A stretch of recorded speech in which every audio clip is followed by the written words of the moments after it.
ओम नमः शिवाय। विद्यार्थी मित्रों, आज આપણે વિજ્ઞાન વિષયમાં પાઠ 3 રેસાથી કાપડ સુધીનો અભ્યાસ કરીશું। છેલ્લે જે તમે વિડિયો જોયો હતો એની અંદર આપણે જે શીખ્યા હતા એનું આજે ઝડપથી રિવિઝન કરી લઈએ જેથી આપણને ખ્યાલ આવે। તો પહેલા વિડિયોમાં આપણે પ્રાણીજ રેસા ઊન વિશે ચર્ચા કરી હતી। ઊન આપતા પ્રાણીઓ વિશે આપણે માહિતી મેળવી હતી। સારામાં સારું ઊન મેળવવા માટે ઘેટાની પસંદગી એટલે કે પસંદગીલક્ષી સંવર્ધન વિશેની આપણે ચર્ચા કરી હતી। ઊન આપતા પ્રાણીઓ ગુજરાતમાં, ભારતમાં, દુનિયામાં કઈ કઈ જગ્યાએ જોવા મળે છે અને કેવા દેખાય છે એના વિશે આપણે ચર્ચા કરી હતી। આ અલગ અલગ પ્રાણીઓની યાદી છે, એમાં એ કેવા દેખાય છે એના વિશે ચર્ચા કરી હતી। ત્યાર પછી ઘેટાની ભારતીય પ્રજાતિઓ વિશે આપણે અલગ ચર્ચા કરી હતી। એના ઊનની ગુણવત્તા કયા રાજ્યમાં જોવા મળે છે અને એની જાતિનું નામ, આના વિશે આપણે ચર્ચા કરી હતી। તો આટલું આપણે ગયા વિડીયોમાં ભણ્યા હતા। હવે આપણે આજના વિડીયોની ભણવાની શરૂઆત કરીએ। તો આજના વિડીયોનો શરૂઆતનો પ્રશ્ન છે, રેસામાંથી ઊન મેળવવાના 6 સોપાન જણાવો। તો રેસામાંથી ઊન મેળવવા માટેના 6 સોપાન અથવા 6 તબક્કા। સોપાન એટલે તબક્કાઓ અથવા તો પગથિયા, જેને આપણે સોપાન પણ કહી શકીએ છીએ। તો અહીંયા પહેલો તબક્કો છે કાતરણી, બીજો તબક્કો છે ઘસવાની પ્રક્રિયા, ત્રીજો તબક્કો છે વર્ગીકરણની પ્રક્રિયા, ચોથો તબક્કો છે ફરી ઘસવાની પ્રક્રિયા અને સૂકવણી, પાંચમો તબક્કો છે રંગવાની પ્રક્રિયા અને છઠ્ઠો તબક્કો છે કાતવાની પ્રક્રિયા। તો આ પ્રમાણે અલગ અલગ 6 તબક્કા છે: કાતરણી, ઘસવાની પ્રક્રિયા, વર્ગીકરણની ક્રિયા, ફરી ઘસવાની પ્રક્રિયા અને સૂકવણી, રંગવાની પ્રક્રિયા અને કાતવાની પ્રક્રિયા। તો આ પ્રક્રિયાઓ આપણે વધુ ડિટેલમાં સમજીએ જેથી આપણને ખ્યાલ આવે। એની બાજુમાં જુઓ, એના અંગ્રેજી નામ આપેલા છે। કાતરણી તો શેરિંગ, પછી છે ઘસવાની પ્રક્રિયા તો સોરિંગ, વર્ગીકરણની પ્રક્રિયા તો સોર્ટિંગ, ફરી ઘસવાની પ્રક્રિયા તો ડ્રાઇંગ અને રંગવાની પ્રક્રિયા એટલે ડાઇંગ અને છેલ્લે કાતવાની પ્રક્રિયા એટલે સ્પિનિંગ। તો આ રીતે અલગ અલગ રેસામાંથી ઊન મેળવવા માટેના 6 સોપાનો અથવા તબક્કા છે। તો આપણે હવે જોઈશું પહેલો તબક્કો। પહેલા તબક્કાનું નામ છે કાતરણી। તો આ તબક્કામાં શું કરવામાં આવે છે? તો અહીંયા તમે જોઈ શકો છો, ઘેટાઓને શરીર પરથી તેમની પાતળી ચામડી સહિત રૂંવાટીને ઉતારી લેવામાં આવે છે। તો અહીંયા આ જે ઘેટું છે એની પાતળી ચામડી હોય એના પરની રૂંવાટી સાથે તેને ઉતારી લેવામાં આવે છે। હવે આ ચામડી મૃત કોષોની બનેલી હોય છે, એટલે ઘેટાને આ રીતે એની ચામડી ઉતારી લેવામાં આવે તો પણ એને કોઈ નુકસાન થતું નથી એના શરીરને।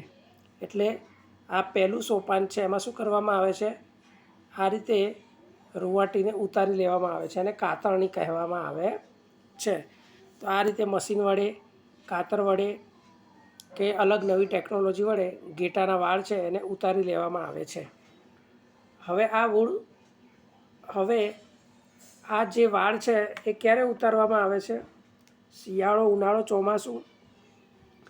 તો સામાન્ય રીતે ગરમીની ઋતુમાં આ પ્રક્રિયા કરવામાં આવે છે। શા માટે ગરમીની ઋતુમાં જ આ પ્રક્રિયા કરવામાં આવે છે?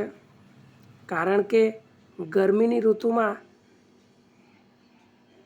આ વાળ ઉતારી લેવામાં આવે તો ઘેટાના શરીર પર રક્ષણાત્મક આવરણ ન હોવા છતાં તે જીવંત રહી શકે છે। એટલે કે બહારનું વાતાવરણ ગરમ હોય અને એના પરથી આ રીતે તમે જાડી રૂંવાટી કાઢી લો તો એને કંઈ નુકસાન થતું નથી।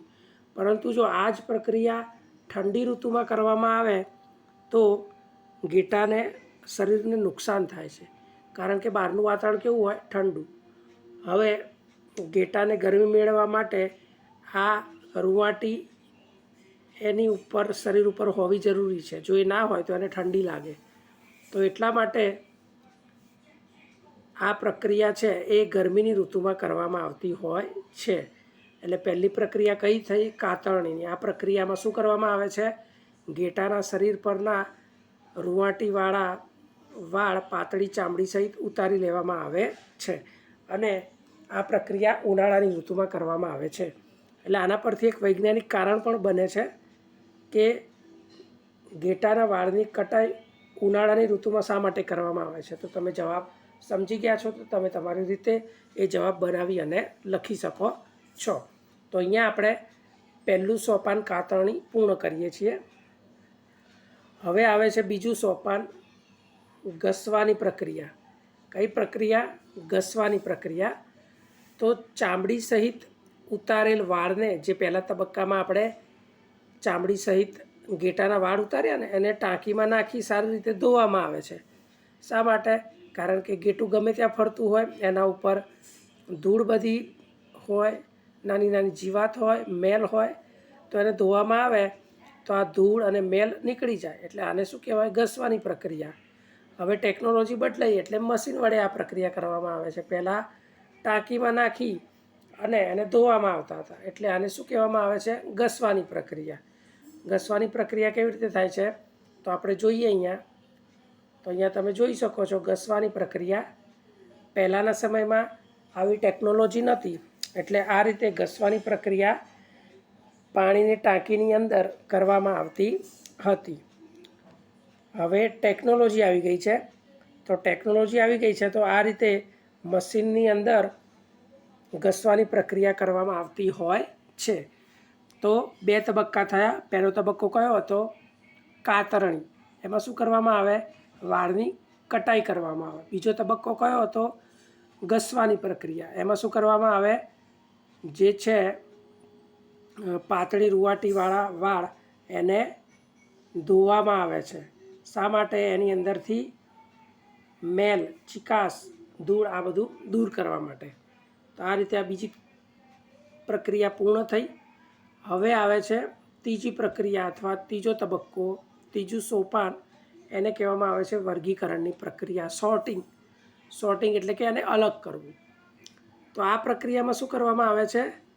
તો વાળવાળી ચામડીને કારખાનામાં મોકલી ત્યાં તેમનું જુદા જુદા પોત એટલે કે ટેક્સચર મુજબ તેમને જુદા પાડી વર્ગીકરણ કરવામાં આવે છે. તો આ રીતે તમે ફોટોગ્રાફમાં જોઈ શકો છો. અહીંયા જે વ્યક્તિ છે એ મશીનમાં જે વાળવાળી ચામડી છે એનું વર્ગીકરણ કરી રહ્યો છે. તો સોર્ટિંગ કરે છે એટલે શું કરે છે કે અલગ અલગ સારી ગુણવત્તાવાળા, નાના, મોટા એમ જે અલગ અલગ હોય એને અલગ પાડે છે. ભેગા હોય નાના વાળ, મોટા વાળ, સારી ગુણવત્તાવાળા. તો આ રીતે બધું મિક્સ આવતું હોય તો એને એ લોકો અલગ કરે છે. તો એને પોત શબ્દ વાપરે છે એ લોકો. શું? પોત અથવા ટેક્સચર. જે ટેક્સટાઇલ મિલની અંદર જે લોકો નોકરી કરતા હોય એમને તમે પૂછી શકો છો, અથવા તો તમારા મમ્મી પપ્પા કોઈની કારખાનું હોય, આ રીતે મિલ હોય કાપડની, તો એની અંદર પણ આ પ્રકારની પ્રક્રિયા થતી હોય છે. તો તમે એમને પણ પૂછી શકો છો, જેથી તમને વધારે ખ્યાલ આવે અને વધારે તમે જ્ઞાન મેળવી શકો. અહીંયા આપણે એટલું યાદ રાખવાનું છે કે એનું વર્ગીકરણ કરવામાં આવે છે અને અલગ અલગ ટેક્સચર મુજબ તેને જુદા પાડવામાં આવે છે. તો પહેલી પ્રક્રિયા કઈ હતી? કાતરણી. બીજી કઈ હતી? બીજી પ્રક્રિયા હતી ઘસવાની. અને ત્રીજી પ્રક્રિયા હતી વર્ગીકરણની. હવે આગળ આવે છે ચોથી પ્રક્રિયા, ફરી ઘસી અને સૂકવણી કરવી, ડ્રાઇંગ. તો આની અંદર શું કરવામાં આવે છે કે જે નાની નાની રૂંવાટીવાળા તંતુઓ હોય છે એને બર કહે છે. શું કહે છે? બર. ખાસ યાદ રાખજો વિદ્યાર્થી મિત્રો, એક માર્કમાં ખાલી જગ્યામાં પૂછાય. નાની રૂંવાટીવાળા તંતુઓને શું કહે છે? તો બર. અથવા બર એટલે શું? તો નાની રૂંવાટીવાળા તંતુઓ જે ઘેટાની ચામડી પર જોવા મળે છે તેને બર કહે છે. તેમને વાળમાંથી કાઢી લેવામાં આવે છે. આ એ જ બર છે જે ઘણીવાર તમારા સ્વેટર પર જોવા મળે છે.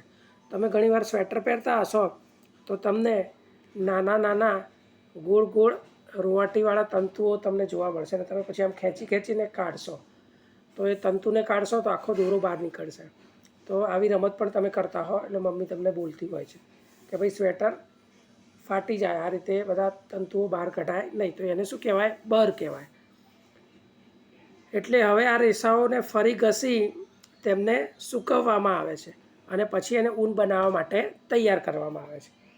તો આ રીતે સૂકવણીની પ્રક્રિયા કરવામાં આવતી હોય છે. ત્યાર પછી રંગવાની પ્રક્રિયા, ડાઇંગ. તો રંગવાની પ્રક્રિયા હોય તો શા માટે? કારણ કે ઘેટા અને બકરીના કુદરતી વાળ કેવા હોય છે? કાળા અથવા કથ્થઈ. તો એને આ રીતે રંગીન બનાવવામાં આવે છે જેથી રંગીન કપડાં આપણે પહેરી શકીએ. ઉઠાવ આવે એટલા માટે. એટલે ઊનના રેસાઓને રંગવામાં આવે છે. એટલે રંગવાની પ્રક્રિયામાં બીજું કંઈ વિશેષ છે નહીં.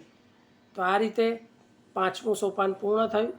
પછી આવે છે છેલ્લું સોપાન, કાતવાની ક્રિયા. છેલ્લામાં છેલ્લું ઊનના રેસાઓને સીધા કરવા અને તેને ઓળવામાં આવે છે અને તેને દોરી સ્વરૂપે લપેટી આ રીતે તૈયાર કરવામાં આવે છે. પછી લાંબા રેસાઓમાંથી સ્વેટર માટેનું ઊન બનાવવામાં આવે અને ટૂંકા રેસાઓને કાતીને ઊનનું કાપડ વણવામાં આવે છે. તો આ રીતે તમે જોઈ શકો છો મશીનની અંદર કાતવાની ક્રિયા કરવામાં આવતી હોય છે અને એના નાના નાના રીલ બનાવવામાં આવે છે અથવા તો આવા નાના નાના ગોળ દડા બનાવવામાં આવે છે. તો આ રીતે 6 તબક્કાની અંદર આ પ્રક્રિયા પૂર્ણ થાય છે. તો અહીંયા આપણે એક આકૃતિ તમારા પાઠ્યપુસ્તકમાં આપી છે, એના દ્વારા સમજી લઈએ. અલગ અલગ સોપાન છે એની અંદર આ પ્રકારની પ્રક્રિયા કરવામાં આવતી હોય છે. તો અહીંયા આપણે એક ખાસ મહત્ત્વનો પ્રશ્ન જોયો જે મુદ્દાસરમાં પૂછાઈ શકે છે કે રેસામાંથી ઊન મેળવવા માટેની પદ્ધતિ વિગતવાર સમજાવો. તો એની અંદર તમારે આ જે 6 સોપાનો છે એ 6 સોપાનો વિશે તમારે લખવાનું રહેશે અને એના નામ પણ લખવાના રહેશે. જો મુદ્દાસરમાં પૂછાય તો 5 માર્કની અંદર પૂછાય તો એની અંદર આ રીતે તમારે સોપાનો 6 હોય એ સમજાવવાના રહેશે. અને 2 માર્કમાં પૂછાય કે ભાઈ રેસામાંથી ઊન રૂપાંતરના તબક્કા જણાવો, તો આ તબક્કાઓના ખાલી નામ લખવાના રહેશે. અંગ્રેજીમાં લખવાની જરૂર છે નહીં, માત્ર તમારી સમજૂતી માટે છે.